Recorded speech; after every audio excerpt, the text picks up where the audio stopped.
Hello, everybody. Welcome to Virtual District Hall. This is our Tuesday pop-up series. And today we're welcoming Heather Singleton from Rhode Island Hospitality, and we're talking about the hospitality industry, 100-day reflection on the impact COVID-19 has had on Rhode Island's hospitality industry. Obviously, this is like the first thing that I think a lot of people realized was going to be hit hard back when all this was coming about in March. And so it's great to reflect on this industry that is so important to our state, one of the largest employers in this sector. So with that, Heather, I will pass it over to you. Yeah, so thanks for having me today. I'm pleased to meet all of you virtually, I suppose, in this new way of doing things. As Avi said, I'm with the Rhode Island Hospitality Association. Our contact information is up here in case anyone needs to get in touch with us at any time. So what I wanted to just quickly share, I know many of you probably already know this, but I was talking to a Leadership Rhode Island class recently, specifically about COVID and the impact it's having on our industry. They were asking a lot of questions about the food service side of things. And when I started talking about hotels and tourism and events and festivals, some of them had kind of like an aha moment, because I think innately they knew that the hospitality industry encompassed more than just food service. But it was a nice just reminder. So I'm sharing this slide just to show you this power of travel. The folks that we've got up at the top there, those are our business travelers, our visiting friends and relatives, leisure travelers, etc. The next line is just the forms of transportation that they're using to get from point A to point B, whether it's, air, cruise lines. We know what's going on with the cruise lines and some folks being stuck on those, motor coaches, train, auto, etc. The next middle part of all of this is really kind of our sweet spot here for the Rhode Island Hospitality Association, and that includes all of our hotels and meals and amusements, attractions, sporting events, conventions, retail, shopping, etc. And that's where our restaurants fit in. And then as you get towards the bottom there, it just shows how all of that activity that we're doing just kind of feeds down to our local sub-industries, I suppose. I know we've got a lot of the local farmers here in the state that when the restaurants were shut down and sales started to decrease, that had a huge effect on a lot of our local farms. And then, of course, all of the folks that are working within that industry. So that's just a quick visual to show you that the hospitality really is a super sector in the state of Rhode Island. That's what the Department of Labor and Training refers to us as. This slide also just kind of shows what our overall economic impact is on the state. Avi, you had mentioned that we're one of the larger employers in the state. That is true. We've got nearly just over 86,000 jobs are attributed to our industry. We have a total traveler economy of $6.8 billion. All of these statistics, by the way, come from Rhode Island Commerce. About every 2 to 3 years, they put out their economic study. So these particular statistics are from 2018. I should mention that. The next time around they do their study, I'm cringing at what those numbers are going to be, just because we've had this several months of this COVID and its effect on all industries, not just hospitality, of course. But one of the things I do like to point out is that every single Rhode Island household, if the tourism economy was not as strong as it is in the state of Rhode Island, every single household in Rhode Island would pay almost $2,000 more in taxes. So that's the part that kind of hits everybody's pocketbook, so to speak, and just kind of shows you how instrumental our industry is here locally. I just have a couple of slides here that show you the timeline that we've gone through as far as our industry is concerned. So we know, these first 3 Mondays in March, we had our first Rhode Island COVID case back on March 2nd. The following week, the governor declared her state of emergency. And then the Monday after that was when our restaurants were officially closed for dine-in service. I think it's important to note that hotels were never closed. But certainly hotels are being affected just based on quarantine and travel restrictions, meetings, conventions, large groups, etc. So since the 16th of March, that was our official close date. And we were able to do takeout service. One of the important things we wanted to make sure of was that people that we were worried about statewide, they were worried about grocery stores. And we know, I was myself looking for toilet paper, I think, as many other people were as well. So we were kind of short on a lot of supplies. And as we look back and kind of this reflection I'm thinking of, we started thinking, well, what do restaurants have that in addition to the takeout and delivery or curbside, what else do they have that they could possibly sell? So some of the things that we did was, I'll talk a little bit later about this too. We looked into bulk food sales and pantry sales. And I know there was a restaurant down in Jamestown, Simpatico, that anytime you placed an order for curbside pickup, they handed you a roll of toilet paper from their inventory that they had at the restaurant, which was a cute, social media marketing thing that they had done. So this first week, on the first week that we were closed down, the week of March 16th, an enormous amount of hospitality employees were laid off. And we were very, very worried about what was going to happen to them and how we would be able to help them out. So that Friday, the 20th, we applied for some relief funds through the United Way and the Rhode Island Foundation. They had come together and they put this recovery plan, relief fund recovery plan together. We submitted an application asking if we could use some funds to provide sort of mini grants to help out all of these hospitality employees that had been laid off. And within a week, we were approved. So huge shout out to the Rhode Island Foundation and the United Way of Rhode Island for working through those funds very, very quickly. We were not the only organization that received funds. There were a lot of really great places out there that were able to help some local folks. So that was something that we were very, very proud of. And we started raising additional money on top of what we were awarded through that grant. And we were able to award some mini grants to a lot of folks that were unemployed.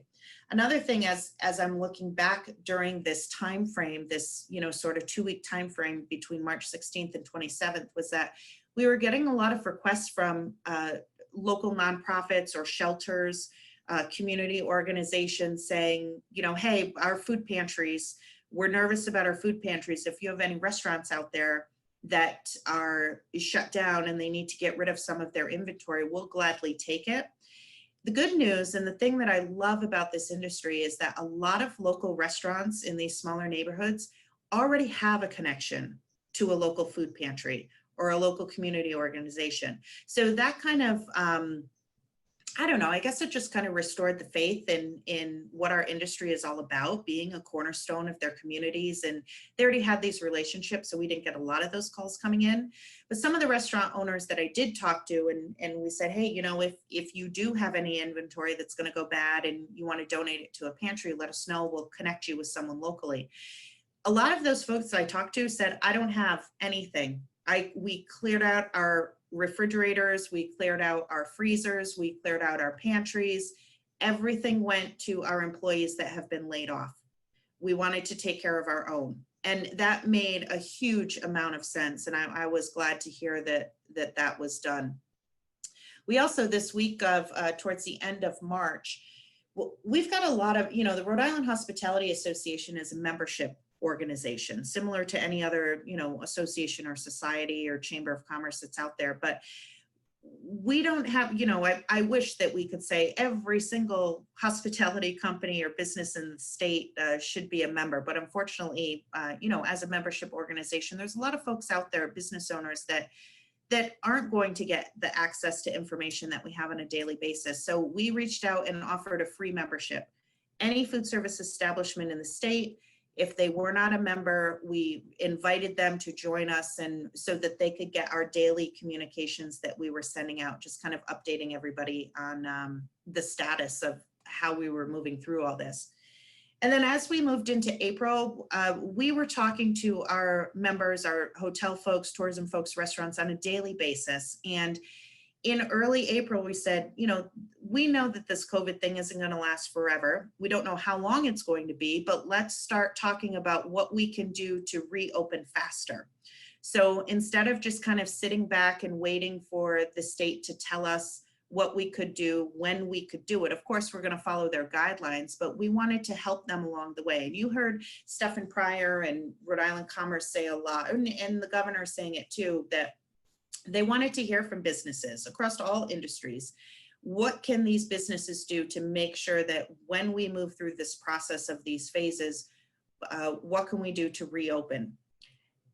As I look back, I am very, very thankful that the Rhode Island Hospitality Association has some fantastic relationships with our state departments, the Department of Labor and Training, the Department of Health, the Department of Business Regulation, Rhode Island Commerce, even the Rhode Island Department of Education, because we work with a lot of high school kids and career and tech centers throughout the state. Because of those relationships, we were able to start working towards a recovery and a reopening plan, I think a lot sooner than maybe some other industries were. We started offering webinars on food safety. I mean, we were doing food safety anyway. Our industry is, of course, that's like the #1 thing that we need to be certified in and trained in, because we're public places of accommodation. The cleaning and sanitizing is stuff, I mean, we do it all day, every day, right? So that part wasn't so bad for us, but we started thinking, well, what do we need to do to be able to reopen a little bit quicker? So we put a toolkit together for both restaurants and hotels. We started promoting some free training that was being offered through the National Restaurant Association and the American Hotel and Lodging Association. You'll see there's a picture here of us passing out free PPE supplies. We had masks. We had actually had 100,000 masks, individual, we've got these little individual hand sanitizers, and Ocean State Job Lot helped out Commerce with some vouchers for disinfectant. So we were one of the distribution centers, and we quickly started putting these packages together for everybody.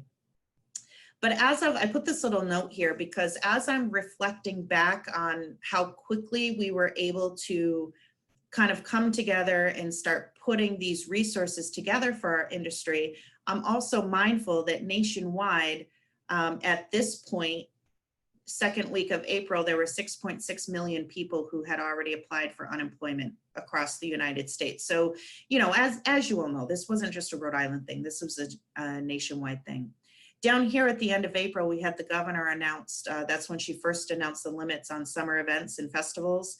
And that was a big deal for our industry. Catered events, weddings, large festivals, you know, like the Jazz Festival or the Folk Festival, PVD Fest, that's been very successful in Providence. All of these things were going to be affected by that announcement. And this is, I think, the moment when the event sector of our industry, as I mentioned, the catering companies, the wedding florists, the hairdressers, the DJs, the furniture rental, the tent rental companies. This is when I think they realized that this was going to be a much, much longer recovery process than originally thought. So that was a tough week for us as we look back. One of the other things that we did was, you know, I'm showing this picture here. This is Cork and Rye. And so they signed on, we created a pledge because we knew that it wasn't just going to be when restaurants were going to start to be able to open and have outdoor dining and, you know, the takeout and delivery and all of that. We know consumers are scared and employees are scared. We were talking about that a little bit before we started here today. The pledge is something that allows restaurants and hotels to help build their consumer confidence back up. It's a pledge that both the restaurants take and the patrons take. It's something that says, you know, we as a restaurant, we are going to do everything we possibly can to keep our customers safe. These are our cleaning practices. This is what we've been doing all along. This is what we promise to you as our patrons coming to our business. And then in return, it also asks the consumers to make a pledge too. And they're asking consumers, follow the requirements for face masks, Make sure you're reading these postings and doing the self-screening, or, you know, whatever the regulations happen to be during that process. So this was showing that our industry was taking this issue very, very seriously. We wanted to make sure that everybody was safe, that everybody felt comfortable. And then on the hotel side, there's something similar down here. It's the AHLA Safe Stay Pledge. And this is a toolkit guideline that the American Hotel and Lodging Association came up with. Rhode Island Hospitality, we adopted this. We're one of, I think all 50 states across the country actually adopted this nationwide safe stay. But this is again, a promise to the consumers that are coming into hotels that we're taking this seriously, that we're stepping up. You know, again, not just doing the regular cleaning that we would normally do, but this is a structured schedule. This is happening on a regular basis. We're being very transparent about it, and we're being vocal about it. And we're going to, you know, make sure that we continue to do that so that the consumers and employees both feel confident. Up here on May 9th, as we're looking back and reflecting, that's when the stay-at-home order expired and we officially moved into phase 1. Our restaurants were allowed to start offering outdoor dining down here on May 18th. That was a significant date for us because, you know, the whole dining experience, when you're going out, you want to have that feeling, right? That true dining experience where you're interacting with the server, you're interacting with the bartender, you're out to celebrate something. And just doing curbside and take up, it took the wind out of our sails. You know, a lot of restaurant owners they're able to adapt, and, you know, the word pivot that we all keep talking about and hearing on a daily basis, they were able to do that, but we lost a lot of that feel-good service experience, the passion behind it, and the reason why a lot of people work in the industry. So that was something that was very hard for us. So, but on May 18th, when we were able to move into outdoor dining, this actually marks day 63 from the original shutdown on March 17th. By the time we get to May 18th for outdoor dining, we are at day 63. And even at this point, a lot of restaurants did not do takeout or curbside or delivery. And it depends on their concept and their business model. And the folks that are doing it and are doing really well at it already had some sort of takeout model in place in their original business concept. And some started from scratch and they're doing great, and others tried it and it flopped and they didn't get it right. And they had to go back and kind of regroup and start over again. And then we've got folks that still have chosen not to open. And that could be just because maybe based on the footprint of their establishment, they don't have the outdoor space. It could be that maybe they're just not comfortable. They're not ready to come back. Their staff isn't ready to come back. Most of what we found, though, even though the governor and Rhode Island Commerce were allowing outdoor dining, and by the way, it's the Department of Health and Rhode Island Commerce. It's not just Commerce calling the shots, but they're working in tandem with the Department of Health to make sure we're doing it all in a public safety way. But when they announced that we were going to be able to do outdoor dining, a lot of these restaurants have to follow their local municipality ordinances or permitting. And so just because, you know, the state says, yes, we can now do outdoor dining as far as COVID is concerned, a lot of local city and town officials had to get to work on lifting certain restrictions or allowing ordinance or, you know, passing new ordinances to allow for outdoor dining in their particular jurisdictions. So it was a lot of behind the scenes regulating stuff that we were doing. The same thing was true for alcohol to go sales. At first, you all may remember that it was just, you know, food that we could sell. A lot of small business owners, a lot of these restaurants were sitting on tens of thousands of dollars of liquor inventory, alcohol inventory that was just sitting there. And so we worked very closely with the Department of Business Regulation. We had to work closely with cities and towns because although it's statewide business regulation that kind of, you know, follows and enforces those regs, your liquor license is through your local city or town. So there was a lot of collaboration that had to happen behind the scenes. And I think, again, as I'm reflecting back on these past 100 days that we've gotten to at this point, those relationships are key, because I don't know that, well, I do know we wouldn't have been able to get a lot of these things moved forward if we didn't have those relationships. So that was something that we're thankful for. As we moved into June, June 1st, the restaurants were now allowed to offer indoor dining. That's when phase 2 began. The indoor dining, though, was capped at 50% of capacity. And again, depending upon the footprint of your restaurant, some people were able to do the 50% capacity, but others weren't, because it's not just the 50% capacity, but your tables had to be a minimum of 8 feet apart. And the reason why they decided 8 feet was because, you know, you've got someone sitting at the table. So if you want to maintain the 6 feet and anyway, so they, depending upon the configuration, some people were able to add a couple tables and others weren't. Again, it's going to be dependent upon the size of your establishment and your concept and what your staff and your kitchen can handle. And June 1st was a big day for our industry. It was very, very exciting. And then on the 2nd, unfortunately, we had the riot in Providence, and there was some vandalism, and curfews were starting to get established. So just when our industry was, you know, excited to be able to open and offer indoor dining, 24 hours later, there's now a curfew in place. A lot of establishments and businesses in downtown Providence, you guys already know this, you read the news, they were, you know, vandalized. And so that was just kind of like another hit to us. But again, this industry perseveres. I mean, this is a truly, truly group of passionate people that do not let things get them down. So we're coming back, which is fantastic news. And then just as we get into July and kind of where we are now, we are officially in phase 3, although the good news is that some catered events can come back, private events, weddings, we're starting to kind of ramp up. We're at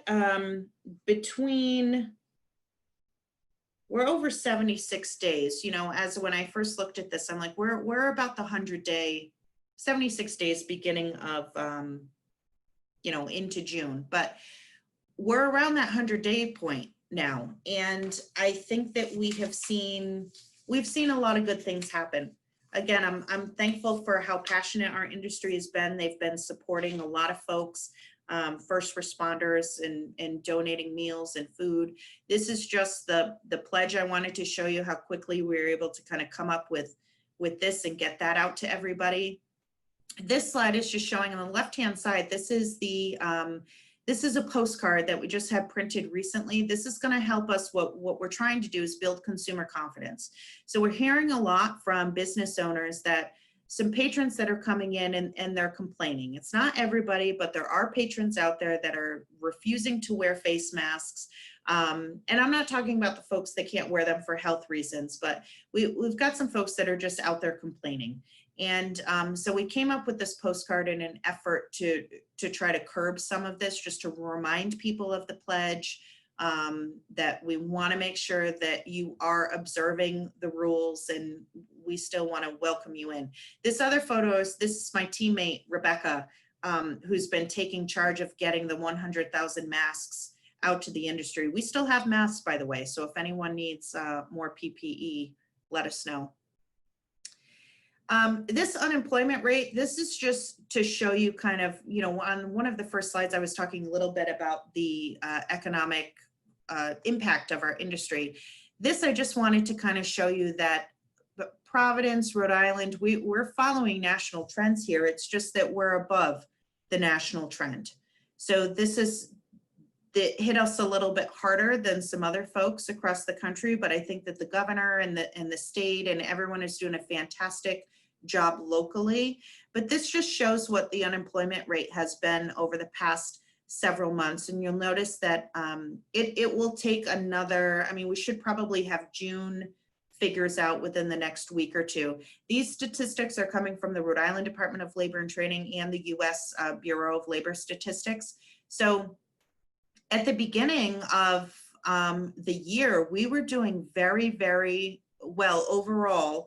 In Rhode Island, we were at a 3.6%, or I'm sorry, 3.4% unemployment rate, one of the lowest that we've had in many, many, many years. And we were celebrating that. And then you can see just the spike that has happened in April when we were in the middle of those extreme cases. And now people are starting to get back to work, although on a very slow schedule here. We're hoping that that's going to continue to go down, but I think it's going to be a little while before we get back to those 3%, 4% statistics.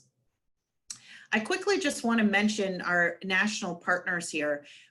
In addition to us doing a lot of this local work with the pledge and the unemployment, the relief fund and all of that, our national partners have been doing an enormous amount of work at the federal level with Congress, working on the CARES Act and helping to make some changes to fix the PPP funding that was available through the Small Business Administration and the EIDL loans, and just really pushing for more stimulus money for everybody across the board, whether that's the unemployment rate or all the way up to the business owner. So this is just a quick little shout out to those national partners that we've been doing some work at our higher congressional levels.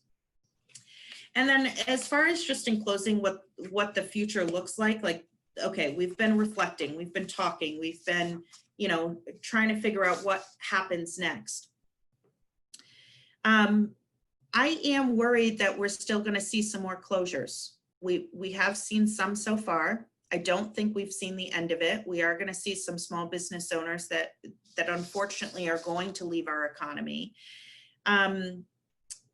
We're also seeing that in the short-term future, the governor reported recently, we've got inspectors that are going out just to make sure that our food service establishments are following the rules and the regulations. And she reported recently that 18% of those inspections came back negative, of those folks that aren't following the rules and the regulations. And that worries me because I know of so many, Tunina, you were talking about this earlier on our call, that there's a lot of people that are doing a lot of really great things, and they are really protecting their consumers, and they're really protecting their employees, and they're taking it very, very seriously. And then of course, there's always bad apples in a group though. And what I'm worried about is that the bad apples are going to put us in a situation where we could be potentially closed down again. And that's what we are really trying to prevent. So if anyone on the call can kind of help us prevent that, please do so.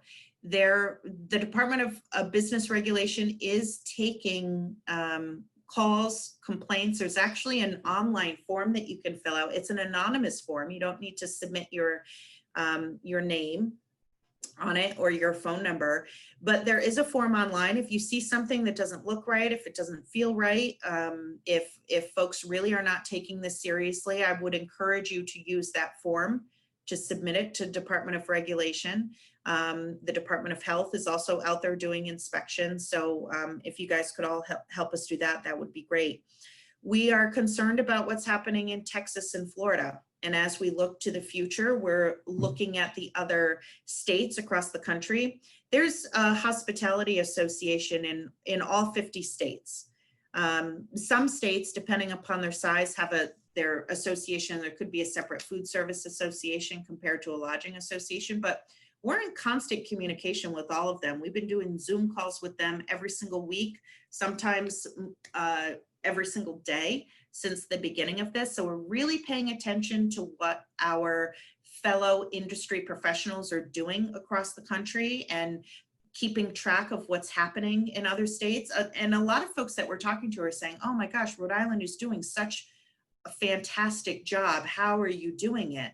And we're saying, it's the relationship building. It's us being able to, we've got all the regulators on speed dial. They're calling us, asking us for advice. They're running things by us. What do you think about this? If we were to do it, what would it look like? So I'm just very thankful for those relationships. one of the other things that I'm looking at, and again, in the short term, based on this unemployment rate, I'm worried about our teenagers. I'm worried about those younger folks that getting a summer job in their very first job. Most of us got our first job working the summer somewhere. And it's usually scooping ice cream, washing dishes, working the beach, being a lifeguard, being a ticket taker at the zoo. It's generally in the hospitality industry. When you think back on what your first job was, the majority of people will tell you that it was in our industry. And based on those unemployment rates, there's a lot of teenagers that are missing out on that experience. And so as far as what does the future hold, I'm worried about the future workforce. I'm worried about the future of the hospitality industry, because we need those teenagers to get their first job over the summer and then realize how great this industry is, and so that they stick with it. So I'm concerned about that. I'm concerned about the numbers of employees that are currently laid off. I worry about their future. The hotels, although again, officially not shut down by the state, many hotels are temporarily closed. Some are open for first responders or traveling healthcare workers, or even people that needed to quarantine and get out of their own home because they might be sharing that home with multiple family members. We had a lot of hotels that just dropped their rates considerably so that they could offer a safe haven. Again, we worked with Rhode Island Commerce on the Safe Havens website, but it's going to be a long time until those hotels get back to occupancy. And as Avi had mentioned earlier, before the call started, again, it's not just those larger hotels, but it's all those employees that work for those hotels, that they're not going to be able to get back to work as quickly as we thought. All of this is going to be consumer driven when you look at what the future holds. I mean, we could do the pledge that I showed you. We could have all the resources available on our website. We can promise to make sure that we're cleaning and disinfecting, and our industry and our business owners can do all of that. But until the consumer feels safe, and until the consumer feels comfortable and their employees feel comfortable coming back to work, we're going to be delayed. And so that's a piece I think that we haven't had to work through before. I mean, the last time I remember having to work through something like that was 9/11. And, the huge hit that 9/11 took on our industry and the travel industry. This is going to be a longer recovery than 9/11. And so that's something that we're really trying to focus on for the future. I think as far as food services is concerned, a lot of folks are realizing that they can do takeout and they can do curbside. And maybe this is for those restaurants that hadn't had that part of their business model in the past. This could be a new revenue source for them. Or maybe the bulk grocery sales. I did notice a lot of the restaurants that I have been talking to, they're preparing family meals. There's a fantastic restaurant in Warren, Rhode Island. It's called Chomp Kitchen and Drinks. They just opened up their second location in Providence on Ives Street. And they put together this really, really cool 4th of July barbecue package where you could, they prepared everything. Well, you had to still grill the burgers and all of that, but you could do all these sides and add-ons, and it was super, super cheap. But, I think I'm seeing more and more of that. I'm seeing restaurants that were doing Mother's Day gift packages and Father's Day breakfasts or Father's Day barbecues. And so there's this new, creative energy. Like these are entrepreneurs. These are people that started these businesses from the ground up. And this is kind of giving them a new opportunity there. It could also affect some larger restaurants though. The larger the footprint, your rent, I think a lot of folks are realizing that maybe they don't need all of those seats in their restaurant. Maybe they can do more with less, who knows? As far as technology is concerned, I think we're going to see a lot more no-touch systems, whether that's, automatic door openers, electronic menus, just hands-free items, whether it's, more sensors on hand sinks, more sensors on lights and toilets. So we're going to see some changes there. We could also see, I would envision seeing some changes in the furniture and the way that restaurants are laid out, having more expandable furniture, or different types of furniture that could accommodate different floor plans based on what's needed. I think HVAC systems, air quality, those are things that people are going to have to start paying a little bit more attention to moving forward. And then from the meeting and convention side, I think we're definitely going to see more virtual events. That's an industry. I think I was reading an article the other day that like the Zoom platforms and the GoToMeetings and GoToWebinars and all of that, like their sales have increased by over 1,000%, which is significant, but not surprisingly, considering where we're at with all of this. So those are my thoughts on what I think the future holds. And I'm happy to answer questions or comments if there are any. What's keeping you up at night? I've been thinking a lot about these small independent owned family businesses and just the struggles that they're going through to make ends meet. But I'm also, I think that now we're starting to reopen a little bit here. I'm more concerned about the future of hotels and meetings and conventions and, that other sector, that other section of our industry, I suppose, because a lot of people say, oh, big, huge hotels, they can handle it. Well, it's going to be a long, long time before they're back to full capacity. So that's been keeping me up. Yeah, and although the model for hotels gives them a little more leeway in ideal times, right? Like their profit margins tend to be larger, but yeah, tourism is struggling a lot more, and it's a lot harder to pivot and figure out, how do I get someone a hotel room to their home? Right. It doesn't really work that way. Right. It's a good point. And also they're, as much as small businesses are the anchor for our economy, hotels still employ hundreds of people, and some of the lowest income people who, are most vulnerable. The other thing too, I think with hotels is a lot of people don't realize that just because, it's got a Marriott flag or a Marriott sign on the front of it doesn't mean that it's owned by Marriott International. It's oftentimes a local regional, developer, hotel management company. So they don't always have the big, huge international backing that one might think.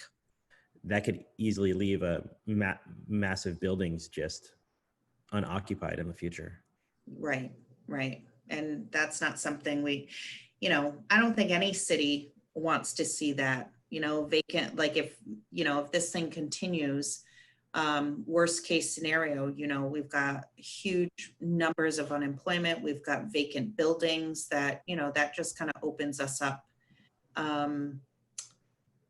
Just to, it's not good. I mean, for the city of Providence was doing so, and they still will, we will recover.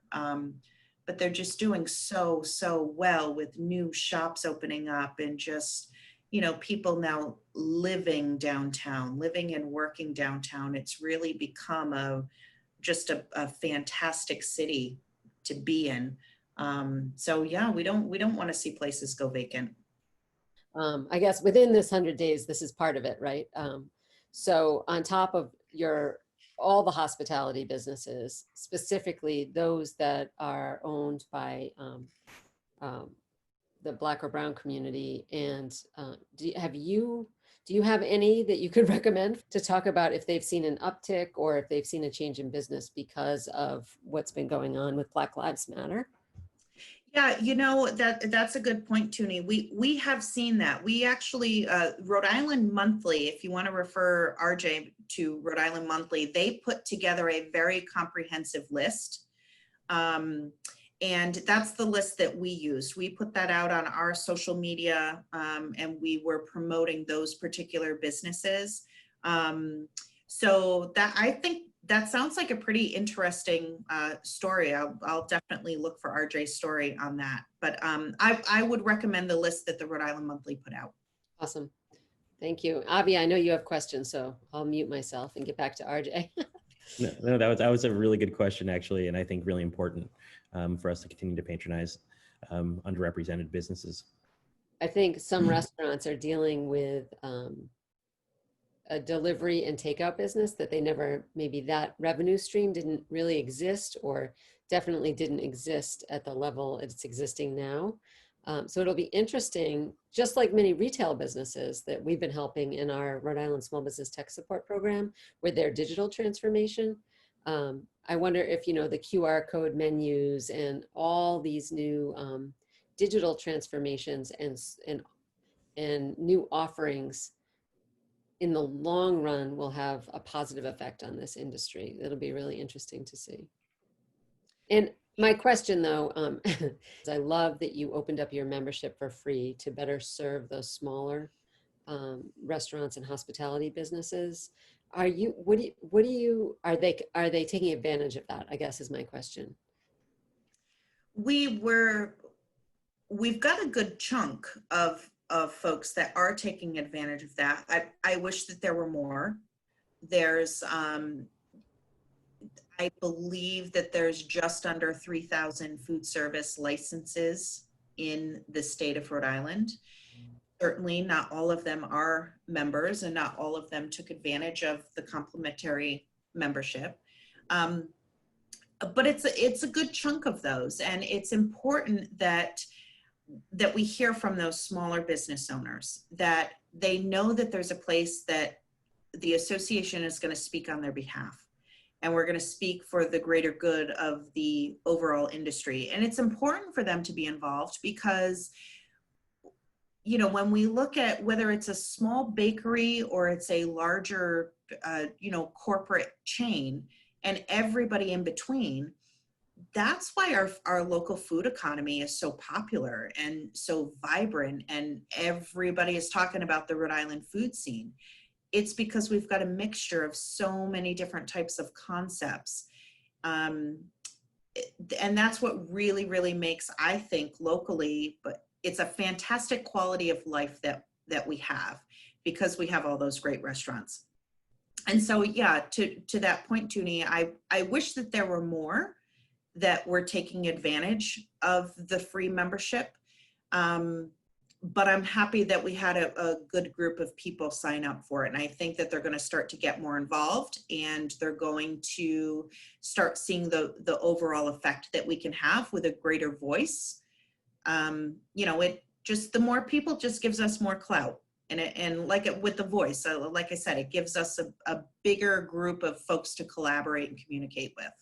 You brought up our tech support program and how that's actually helped all kinds of small businesses, but specifically there has been a large chunk of people from the restaurant industry and from the food service industry seeking support in creating takeout systems, e-commerce systems, and this whole aspect of digital transformation. And I think that is one positive aspect that we see coming from this crisis, is that it's forcing people to innovate, to move forward, to embrace these new technologies. And I would imagine that in the future, you know, we're going to start seeing more robots in places, and there's going to be room for more of this intersection between food, hospitality, and technology. Totally agree. Yeah, I think that it's, you know, just internally here at the Hospitality Association, we have a whole separate education foundation that is training, you know, almost, well, we're close to 2,000. I'm waiting for the year that we break that 2,000 mark. I think last year we trained 1,918 people in all kinds of different classes and programs. And some of it is online through our national partners, but locally, a lot of our homegrown programs, we didn't have an online format for them.